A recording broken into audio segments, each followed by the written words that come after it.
to not repeal Title 42 May the 11th. It's been used 2.3 million times to expel people who came here illegally. That authority goes away next week. So it's not like it doesn't matter. It's been used by the administration probably more than any tool in the toolbox, and they're taking out of the toolbox one of the most effective tools they have to deter illegal immigration. And come next week, all hell is going to break loose along the border and eventually will flow into the interior of the United States. About solving illegal immigration. John and I have sat down with Democrats for over a decade now trying to fix this problem. This is a self-inflicted wound by the Biden administration. They have the power to continue this policy. They have the power by executive action to keep people out of the country when they want to claim asylum. They repeal the Trump policies that led to the lowest illegal crossings in December of 2020 in recent history. It was a choice they made. This has got nothing to do with Congress acting or not acting. This is a conscious decision by the Biden administration to take a tool out of the toolbox that's been very effective, and it's going to lead to holy hell. It's going to lead to just a crushing of the border cities that are already under siege, and Democratic mayors are begging the Biden administration to change course. We're begging them to change course, and I am hoping that our message will get through, but time will tell. Senator Cornyn knows this as well as anybody, better than most. Well, I appreciate my friend Senator Graham for arranging this press conference. He's exactly right. What is currently a flood of humanity coming across the border is getting ready to become a tsunami. And because the tool that the Biden administration has used, Title 42, the pandemic law, the public health law, is going to expire.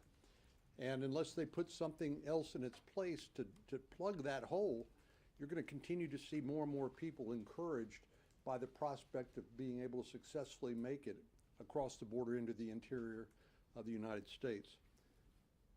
It is astonishing to me how many people in the Biden administration will lie about the severity of this problem, who will try to downplay it, like Secretary Mayorkas, who said the border is secure.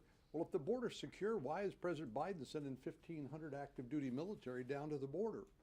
When they can't enforce immigration law, all they can do is change diapers and push paper.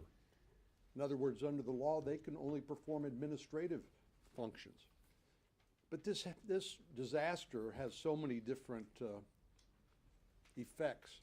Just think for a minute about the 1.2 million gotaways, people that did not turn them in and claim asylum. If you claim asylum, you're going to be allowed to go to the interior of the country, perhaps never to be heard from again. So that's the reason people keep coming and saying the words they know they need to say, that they've been coached to say, to be able to successfully make their way into the interior of the country. Some places like New York, it's a 10-year wait before you can even begin immigration proceedings in front of an immigration judge. And then there's the drugs. 108,000 roughly American citizens died of drug overdoses last year.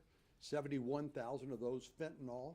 I was in Carrollton Farmers Branch at a high school last week, listening to parents who were saying, you know, my child thought they were taking something like a Percocet or a Xanax, only to find out it was contaminated with fentanyl. Basically, a pencil lead, the tip of a pencil, a volume of fentanyl will take your life. That's why the Drug Enforcement Administration and others are trying to socialize the idea that one pill can kill. And then the last thing I'll mention is the unaccompanied children. Because of the way that unaccompanied children are treated under our system, effectively placed with sponsors in the interior of the United States, we know for a fact that Health and Human Services, that is in charge of that, has lost touch with tens of thousands of minor children. We're supposed to be protecting their safety. We're supposed to be looking after them. But the New York Times, for example, has run a couple of investigative stories pointing out that many of these children are being put into forced labor in violation of our child labor laws. who knows how many of these children that the Biden administration has lost are in abusive family situations, been sexually assaulted, recruited into gangs. All of this comes down to the Biden border crisis and the Biden administration's conscious decision not to enforce current laws and to refusing to work with reasonable people to try to come up with solutions. About a year, maybe 2 years ago now, Senator Sinema and I and Tony Gonzalez and Henry Cuellar introduced the Bipartisan Border Solutions Act. Another bill that we thought that if this got bad enough, that the Biden administration, like a drowning person, would look for a lifeline to grab a hold of. And we wanted to provide them with a bipartisan, bicameral bill to begin that discussion. But they've refused even that. So I appreciate Senator Graham taking the lead on this issue. This is a bad situation that's about to get much, much worse. And the answer is not 1,500 active duty service members. They didn't join the military. They go to the border and push paper and change diapers. But under the law, that's all they can do is perform administrative functions. They can't actually even enforce the immigration law. So this is a symbolic move that has zero meaning when it comes to changing the status quo. And we're here to say, if you think things are bad now, they're going to get worse come May the 11th. What is now a flood is going to turn into a tsunami. Senator Cruz is on the way. Let's just wait a second. We'll go ahead and take one question. Yeah, go ahead. Yes, sir. For Senator Cornyn, Jackson Richmond with the Epic Times. Sorry, let me just give a moment to. This morning, incoming Chicago Mayor Brandon Johnson decried what he said are governors at the border that are not willing to collaborate when it comes to the migrant issue, and that these governors, like Governor Abbott, have sent migrants to cities like Chicago. What's your reaction? Well, I would ask the question, what are the governors of border states like Texas supposed to do? And these border communities that are being overwhelmed. I think Governor Abbott and Governor DeSantis and others who have bused migrants, it basically facilitated their travel to some of these cities like New York, Washington, and Chicago. They've done so in desperation, trying to gain the president's attention, thinking, well, he won't listen to Republicans, maybe he'll listen to Democrats, and maybe he'll listen to these mayors of these large cities. Senator Graham and I were just having the conversation. We are just completely baffled about what it will take to get the Biden administration's attention. If it's not the death of 108,000 Americans due to drug overdoses, if it's not forced labor for unaccompanied children placed in the interior, if it's not people, women and girls getting sexually assaulted in the travel from their home country into the United States in the tender care of the cartels and transnational criminal organizations, what will it take to get Joe Biden's attention? We're just completely bamboozled by their lack of attention to this. And maybe that will be something that will get somebody's attention someday. They run out of enough room, then maybe Joe Biden, they'll pick up the phone and call President Biden. Thank you. Senator Graham, can I ask specifically what you're asking the president to do? Because May 11th is the day that the public health COVID emergency is set to end. That's what gives Title 42 the authority, and the administration the authority. So are you asking the Biden administration to put a new executive order in place that gives them the same authority Title 42 has, or something else? Yeah, I'm asking them to find a acceptable substitute for Title 42. This is like being hit by a slow-moving truck in Kansas. This has been going on for like a year. Here we are next week, and they have no adequate substitute. So you're going to take off the table a tool that allows expelling 2.3 million illegal immigrants under Title 42, and you don't have an adequate substitute. That's the point. The COVID emergency ends, but there's things you can do. Trump did. They act like they're helpless. They're not. They've repealed policies at work because the left has forced them to make political decisions on the border that's putting our country at risk. The quality of life along the border communities in this country is being destroyed. And interior governors complain about reducing the quality of life of their states. What is Texas and these other states? What are they going to do? So, yeah, our plea is do something that gives you the ability to continue to deter illegal immigration. Just repealing Title 42 without adequate substitutes makes the problem worse. And I'll turn it over. One of the things, But you think the one of COVID the things emergency that President Biden could do is use a law that was signed by President Clinton to provide for expedited removal. Of course, that doesn't fix the broken asylum system, which is another big component of this, but it would provide that adequate substitute that Senator Graham has mentioned. But I think none of us have any confidence in the Biden administration's commitment to enforce the immigration laws and to prevent this disaster from getting even worse. Joe Biden and Kamala Harris have presided over the worst disaster at our southern border in our nation's history. This was not an accident. It was deliberate. It was the consequence of deliberate political decisions that have created this chaos. This crisis was caused by three political decisions made in the very first week of the presidency. Number one, Joe Biden immediately halted construction of the border wall. Number two, Biden reinstated the disastrous policy of catch and release.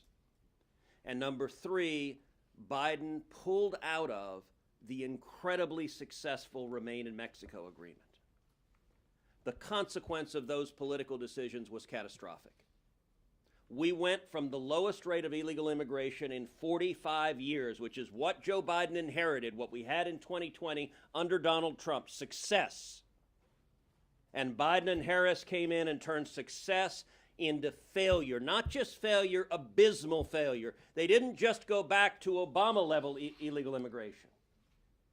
They produced the worst illegal immigration our nation has ever seen. Over 6 million people have crossed illegally under Joe Biden. Last year, over 100,000 people died of drug overdoses, the vast majority of which was Chinese fentanyl streaming across the border under Joe Biden. And we saw just this week in Texas the horrific consequences. A mass murderer who in cold blood assassinated 5 people, assassinated a family, including an 8-year-old child. We now know that mass murderer was an illegal alien who had repeatedly entered the country illegally, who had been repeatedly deported. And yet, because under Joe Biden's open border policy, ICE is prevented from deporting dangerous illegal immigrants, he was here to commit that mass murder. That crime should never have happened. Those 5 people should still be alive. That child should still be alive. But the open border policies that Biden and Harris have put in place are causing misery and suffering and death every day. I spent a lot of time at the southern border. The same is not true for the president. The same is not true for the vice president. If you come down to the Rio Grande Valley, as John Cornyn and Lindsey Graham have many, many times, within minutes you see the human suffering that has unfolded. You see Texas farmers and ranchers showing you photograph after photograph of dead bodies of migrants they find that the traffickers have abandoned on their properties. A few weeks ago in Senate Judiciary Committee, Alejandro Mayorkas was testifying. I asked him, how many migrants died crossing the border illegally last year? He said, I don't know, I have no idea. Remember that the next time he tells you how compassionate he is. He doesn't even bother to know how many people his policies are killing. The answer is 853. I can tell you when we were down there, John and I together brought 19 senators down to the border. We were out on the Rio Grande. We saw a dead body, a man floating in the water who had drowned crossing illegally. I've seen women who've been violently raped by the cartels. I've seen children little girls, little boys, horribly physically assaulted, sexually assaulted. What is happening is evil. And it's the result of deliberate political decisions. And now, next week, the Biden administration is going to lift Title 42, and here's their great plan. They're going to make it worse. They don't intend to fix it. They don't intend to stop it. They don't intend to shut down the cartels. They don't intend to secure the borders. They don't intend to stop the drug traffickers. They intend to make it worse. They want 6 million to become 10 million, to become 12 million, to become 15 million. And their actions demonstrate they don't give a damn about the lives that will be lost in the process. They don't care about the children assaulted in the process. They don't care about the drugs that are killing our children in this country. Nobody who looks at what's happening can defend it because it's indefensible. Yes. Senator Graham, where are you on the administration sending troops to the border? We heard from Senator Cornyn. I think it's ridiculous theater. It will not change the outcome. They're not going to be there as soldiers turning people around. They're not going to be enforcing laws because of the Posse Comitatus Act. They're going to allow the Border Patrol to do more administrative work to process these people.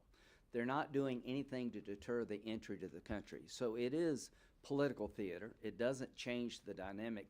I think what Senator Cruz said is, it comes a point in time, this is really deliberate. 60,000 people have been granted parole under this administration. That's a process under U.S. law that's meant to be used judiciously, where you have a review, there's a certain situation that would allow the person, they got to appear in court, they got a family member dying. I think during the Trump years, maybe 10 or 12 people granted parole, 60,000. So what am I going to do next?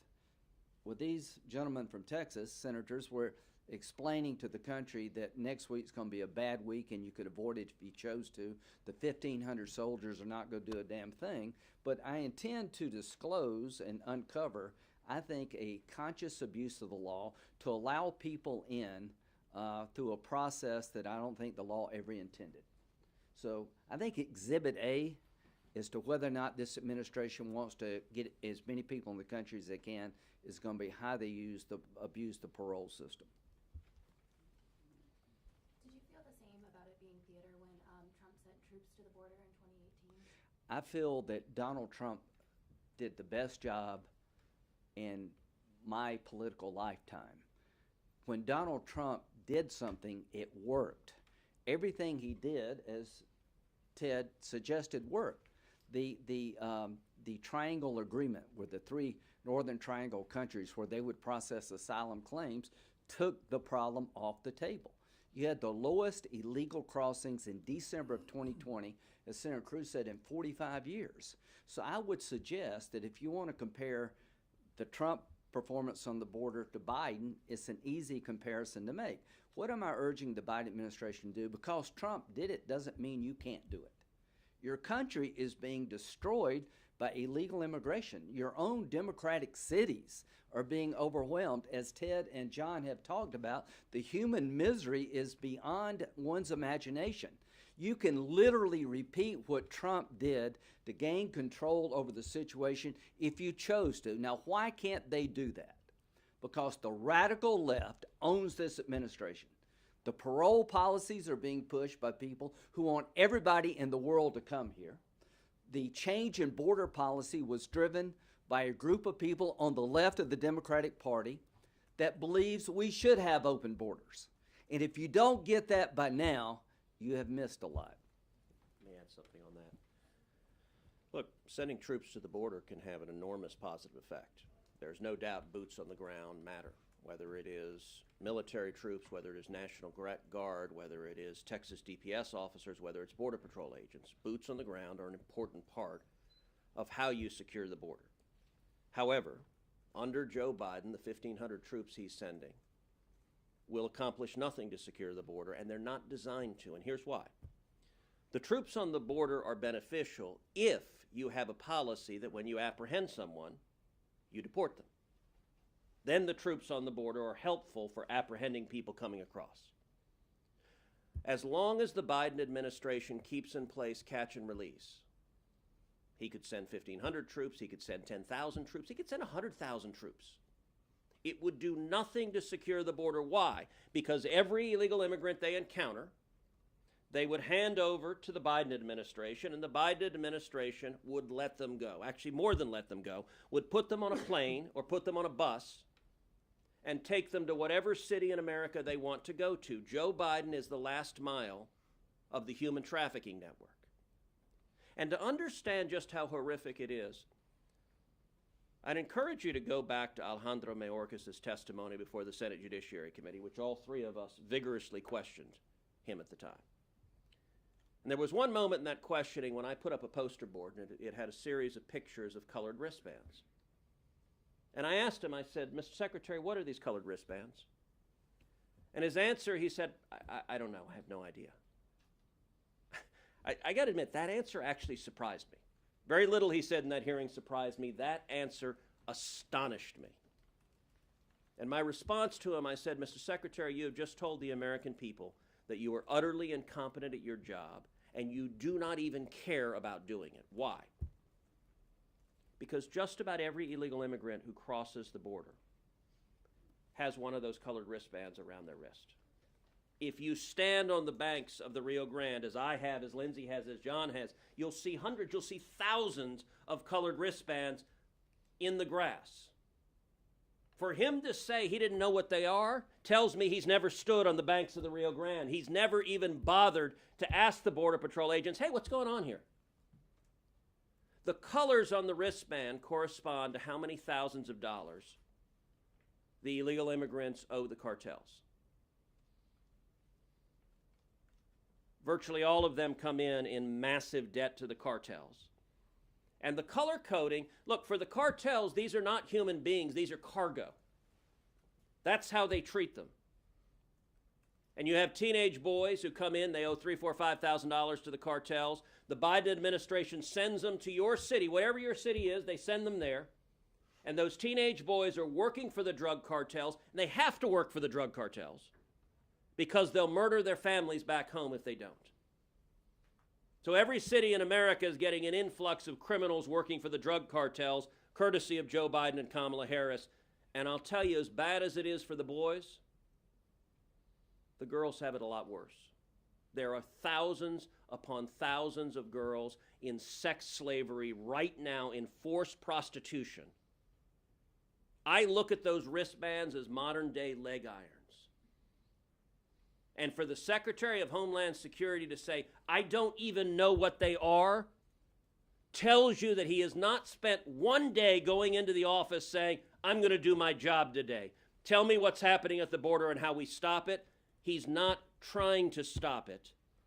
The administration rather is trying to accelerate it and create even more illegal immigration. One last question. Yeah. I wanted to clarify what type of substitute authority you guys were looking for, because the Biden administration is reinstating expedited removal. Why is that insufficient? Some people say that. Well, you know, all I can tell you is that we went from the lowest illegal crossings to the highest on record. They're talking about setting up processing centers inside Mexico and other countries, which is a good idea. Remaining Mexico worked. People are not going to pay a cartel $10,000 to sit in Mexico for 5 or 10 years. That's why it went to a trickle. The exceptions they have consume the rule itself. Unaccompanied minors are not, they don't have to comply with this. The rebuttable presumption, you can still show up at the border and be processed. So the bottom line here is that the processes that we know work were repealed for a political reason. Title 42 ends May the 11th, and we are here begging the administration, it is in your power to adequately substitute Title 42 authority. You've done nothing from my point of view, and Ted knows this better than anybody, to provide an adequate substitute. So the reason 10,000 people in one city have gathered waiting for May the 12th is because they don't see an adequate substitute. People voting with their feet on the ground tell you they don't see anything replacing Title 42 they're concerned about. These surges would not be existing if they had found a way to replace Title 42 and communicate it to people. You're wasting your time and your money. So the fact that the surge is coming tells me they have made no corrective action, and Senator Cruz and I would gladly sit down with the administration and give them ideas about what they could do to stop the surge, but there's been no interest in their part. And All right, thank you, guys. thank you.